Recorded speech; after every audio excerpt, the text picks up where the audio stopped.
sak bai thangni sakawa kasaja kokshil samongna tei karak salo MLA hostelo kaisa kokthum panda khalai kokfirong mongrekha MLA Bhogoban Das বিধানসভা চংমারি সেকাংনি Cimino বিনি সাকাওয়া দালবিদাল বেরেমনি conspiracy খালাই জাগাই দঙ্গ হনে ককশিল সামন্তি শাখা BJP নি কাসাম মন্ত্রী MLA ভগবান দাস গতকাল ত্রিপুরা বিধানসভার ত্রয়োদশ বিধানসভার দ্বিতীয় দিনে বাজেট অধিবেশনে প্রশ্নপত্র পর্বে আমাদের ত্রিপুরা বিধানসভায় মাননীয় সদস্য যিনি কৈলাসহর থেকে নির্বাচিত হয়ে আসছেন শ্রী বীরজিৎ সিনহা মহাশয়, ওনার একটা প্রশ্ন উনি রেখেছেন। প্রশ্নটা হলো,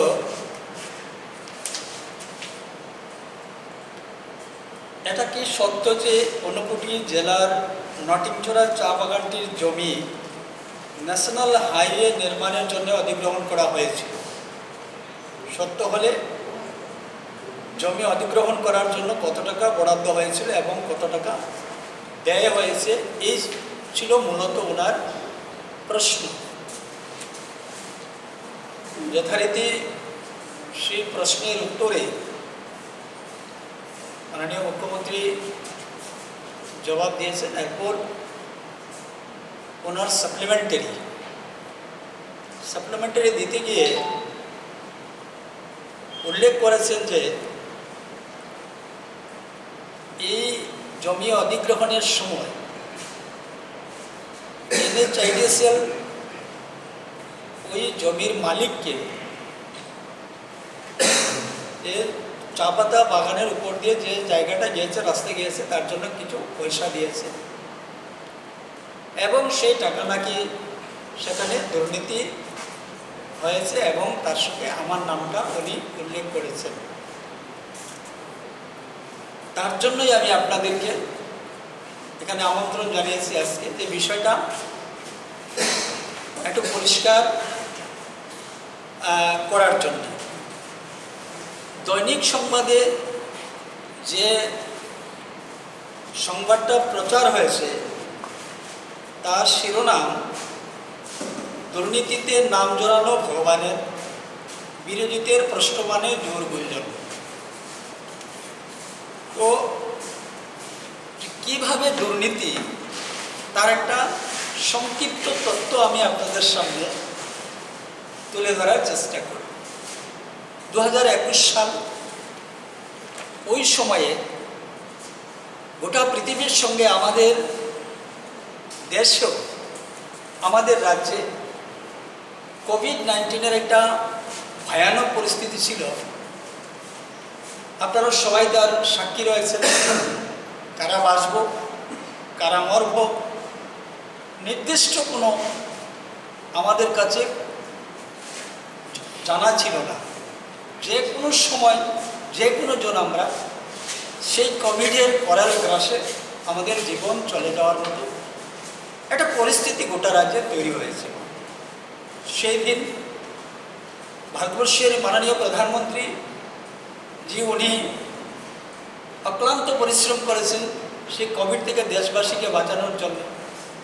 আমাদের রাজ্য, আমাদের সরকার, আমাদের তৎকালীন মাননীয় মুখ্যমন্ত্রী এবং আমরা সবাই মিলে সেদিন প্রত্যেকটা মানুষের পাশে দাঁড়িয়েছিলাম এবং সরকারিভাবে তাদেরকে ত্রাণের ব্যবস্থা করা হয়েছিল।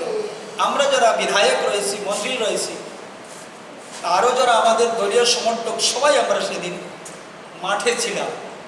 কিন্তু সেদিন মাঠে অন্য কাউকে আমরা দেখতে পাইনি। ঠিক ওই সময়ে সেই চা বাগানের 10 জনের একটা প্রতিনিধি টিম আমার সঙ্গে সাক্ষাৎ, এবং ওনারা আমার কাছে একটা প্রার্থনা নিয়ে এসেছেন যে ওনারা শ্রমিকরা চা পাতা বাগানে কাজ করছেন এবং 2 সপ্তাহ ধরে তাদের নাকি পেমেন্ট হচ্ছে। বললাম কেন? বলছে জৈনক ব্যক্তি উনি নাকি একটা চিঠি দিয়েছেন ডিএমকে এডিএমকে কৈলাসহর যে যে অ্যাকাউন্টে ওই সমস্ত শ্রমিকদের পেমেন্ট হয় সেই অ্যাকাউন্টটাকে বন্ধ করার জন্য, ক্লোজ করে দেওয়ার জন্য এই যে ব্যক্তির চিঠি, নন পলিটিক্যাল ব্যক্তি, সামাজিক তেমন কোনো বিশেষ পরিচয় নেই, একজন ব্যক্তি সাধারণ নাগরিক হিসাবে একটা চিঠি দিয়েছে।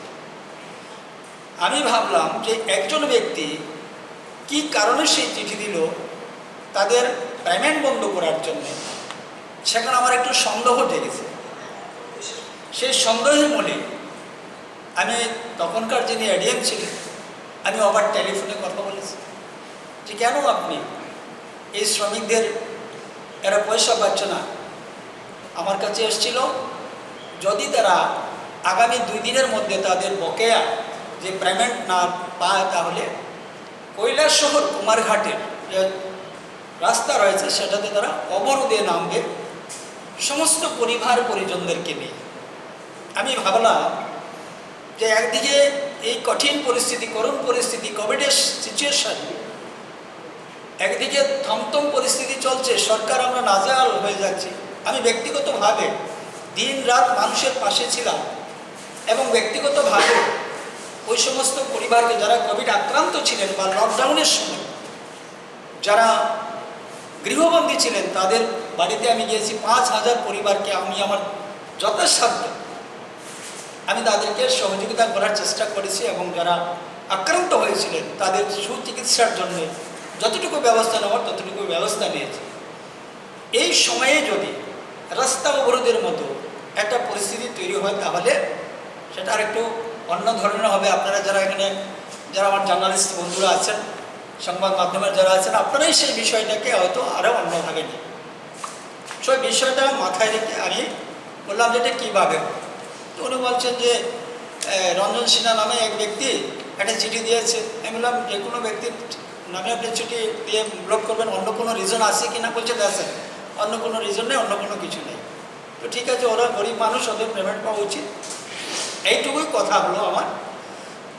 আমি যারা শ্রমিক যারা পরদিন আবার আমার কাছে এসছে, এক্সাক্ট ডেটটা আমার ঠিক মনে নেই, 2021 সালের। তো বলছে যে আমি বলেছি যে ঠিক আছে আমি কথা বলেছি, দেখো কি হয়। তো পরদিন আবার যখন আসলো তো আমাকে আবার বললো যে এই ব্যাপার আমরা তো কোনো কিছু বলেনি, আমাদেরকে ডাকেনি, আমরা এবার কী করতে পারি। আমি বললাম যে তোমাদের যে বিষয়টা সেটা সম্পূর্ণভাবে লিখে আমাকে দাও, আমি একবার দেখি সমস্ত শ্রমিকের সই, যারা যারা শ্রমিক আছে শ্রমিকের সই নিয়ে আসো। যথারীতি এই শ্রমিকের তরফ থেকে এইভাবে একটা রেজুলেশন লেখে এরা 2 শতাধিকের উপরে শ্রমিক সই নিয়ে আমার কাছে একটা ডেপুটেশনের মতো তারা দিয়েছে। এই যে বাগানের শ্রমিকদের সই,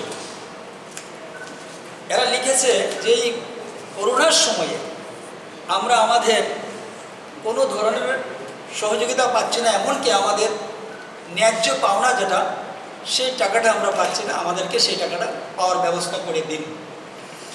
সেই মূলে তাদের এই ডেপুটেশন বা তাদের লিখিত মূলে আমি একটা চিঠি দিয়েছি, তার কপি নেই, আপনারা ছবি তুলে নিতে পারবেন যদি, আমি একটু পরে সেটা শোনাচ্ছি, আপনারা কপি ছবি তুলে আপনারা নিয়ে যাবেন। আমি লিখেছিলাম যে letter for your kind and necessary intervention to the remove the restriction order imposed upon the account of the Sunshine Tea Processing Company Private Limited. Respected ADM, with due respect, I beg to state that in reference of Sunshine Tea Processing Company Private Limited, here current bank account has been restricted. The 4 laborers and staffs for their wages have been suffering to service with fooding and lodging. At present time in COVID-19 situation, the laborers and staffs facing lot of financial problems. There has no the alternative to continue payment of wages of laborers and staffs. Hence, as a public representative and also for the sake of laborers, I am trying to draw your the attention for kind and necessary intervention to withdraw the restriction from the said account. In his way, the laborers and the staffs of these tea gardens may able to get their ways towards their surveyor. আমি সেখানে বলেছি যে public representative হিসেবে আমার একটা নৈতিক দায়িত্ব এবং কর্তব্য সেখানে রয়েছে। আমি বলেছি যে যদি যে অ্যাকাউন্টে তাদের পেমেন্ট হয়, সাপ্তাহিক পেমেন্ট হয়, সেটা কি করে তাদেরকে পেমেন্টের ব্যবস্থা করা যায়, আমি সেখানে উল্লেখ করেছি কীভাবে পেমেন্টের ব্যবস্থা করা যায় এই কোভিড সিচুয়েশনের মধ্যে, সেটা আপনি দেখবেন। আমার সেই চিঠিতে এইভাবেই কিন্তু লেখা আছে।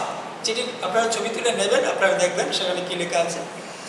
এবার মজার ঘটনা, যেটা বিরজিৎ বাবু যে প্রশ্নটা এনেছেন বা প্রশ্নের সঙ্গে তার কোনো সঙ্গতি নেই, সাপ্লিমেন্টারিতে উনি এনেছেন এই বিষয়টা।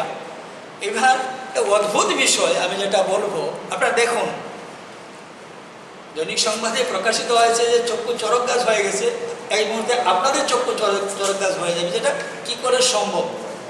আমাকে হেয় প্রতিপন্ন করার জন্যে নির্বাচনের আগে থেকে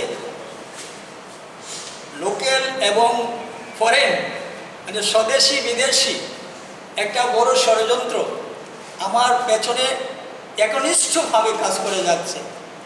আমি বলবো যে কিছু রাজনৈতিক ব্যক্তিত্ব হয়তোবা তাদের ভয় হচ্ছে আমাকে দিয়ে, জানি না সেই ভয় কেন, আমি বলতে পারবো না। 30 বছর ধরে আমি পলিটিক্সের সঙ্গে যুক্ত, এবং এইভাবে নয়, আমি পার্টি ভোট পূর্ণকালীন ছিলাম, ভোট টাইমার, সারা রাজ্য ঘুরে আমি আমার 18 বছর বয়স থেকে, আমি 17 বছরে বিজেপিতে এসেছি, 18 বছর বয়স থেকে আমি পূর্ণকালীন হিসেবে সারা রাজ্য ঘুরে পার্টির কাজ করছি। আজকে বিধায়ক আমি রয়েছি, 30 বছর আমার পূর্ণ হয়েছে। তো সেই সময় থেকে আমি রাজনীতি করে আসছি। অনেক সময় অনেক কিছুর প্রতিবাদী আমি হয়েছিলাম। ডক্টর শ্যামাপ্রসাদ মুখার্জি বলেছিলেন যে অন্যায়ের প্রতিবাদ করো, প্রতিরোধ করো, প্রয়োজনে প্রতিশোধ নাও।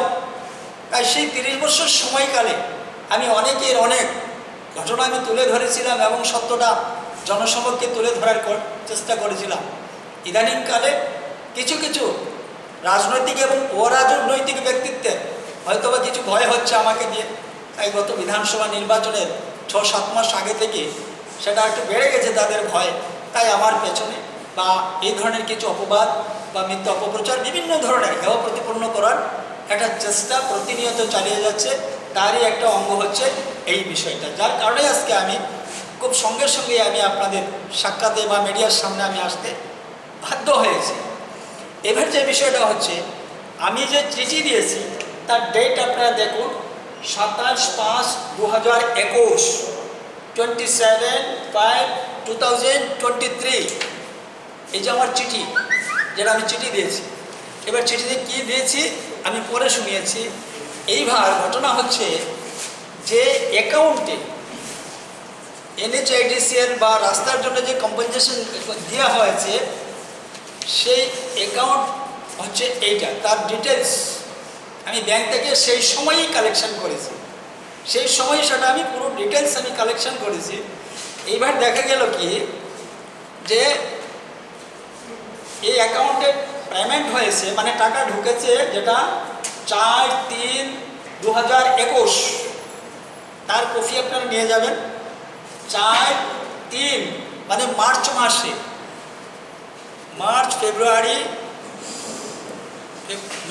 জানুয়ারি, ফেব্রুয়ারি, মার্চ, এপ্রিল, মে। এবার 3 মার্চ মাসে পেমেন্ট সেখানে ঢুকেছে কত? 58,28,476 টাকা। এইবার ধাপে ধাপে ডেট বাই ডেট টাকাটা উইথড্রল হয়েছে। তার লাস্ট ডেট হচ্ছে 17/3/2021। কমপ্লিট টাকা কমপ্লিট তোলা হয়ে গিয়েছে, মানে যে টাকা সে পেয়েছে রাস্তার টাকা, সেই টাকা অলরেডি ঢোকার সঙ্গে সঙ্গে time to time date to date সেটা উইথড্র হয়ে গিয়েছে। আমার চিঠি হচ্ছে 27 তারিখ, মানে মে মাসে, 27 মে, মার্চে টাকা উইথড্র হয়েছে 27 মে, মানে মে মাসে আমার চিঠি গিয়েছে। এইবার আপনারা বলুন যে আদৌ ঘটনাটা কি? আমি সম্পূর্ণভাবে অজ্ঞাত। এখানে কোথায় টাকা ঢুকেছে, কে ঢুকিয়েছে, কোথায় টাকা ঢুকেছে কি না, সেই সম্পর্কে 100% আমি অজ্ঞাত, আমি জানি না। আমি শুধু এইটুকু জানি যে কোভিড সিচুয়েশনের সময় লেবাররা যারা বাগান থেকে পাতা তুলে মনোভেলি বা তাদের অন্যান্য জায়গাতে সেই চা পাতাটা সেল হয়, সেখান থেকে যে মালিক পেমেন্ট করে এই অ্যাকাউন্টে পেমেন্ট আসে। আর সেখান থেকে আজকের ডেটে যে বাগানের মালিক রয়েছে, যে ডাইরেক্টর রয়েছে বা যারাই রয়েছে, তারা সেই অ্যাকাউন্ট থেকে টাকা তুলে সাপ্তাহিক পেমেন্ট করে। এইবার মাল যাচ্ছে, পাতা যাচ্ছে, পেমেন্ট সেখানে আসছে না, লেবারদেরকে পেমেন্ট দেওয়া সম্ভব হচ্ছে না। এতটুকুর মধ্যেই আমার জানাটা সীমাবদ্ধ ছিল, আর তার পরিপ্রেক্ষিতেই আমি এই চিঠি সেখানে দিয়েছিলাম। এইবার মার্চ মাসে অ্যাকাউন্টে টাকা এসছে, কোথা থেকে এসছে, কারা দিয়েছে জানেন আপনারা, সেই সম্পর্কে আমার জানা নেই। মার্চ মাসে সমস্ত টাকা উইথড্র হয়ে গিয়েছে। আমার কাছে লেবাররা এসছে মে মাসে 24 তারিখে, তাদের যে চিঠি আমার কাছে তারা যে এসছে সেটা 24 মে। রাজখর আগুলি নিশিমি অমিতনি ককথম চিনি খরাং।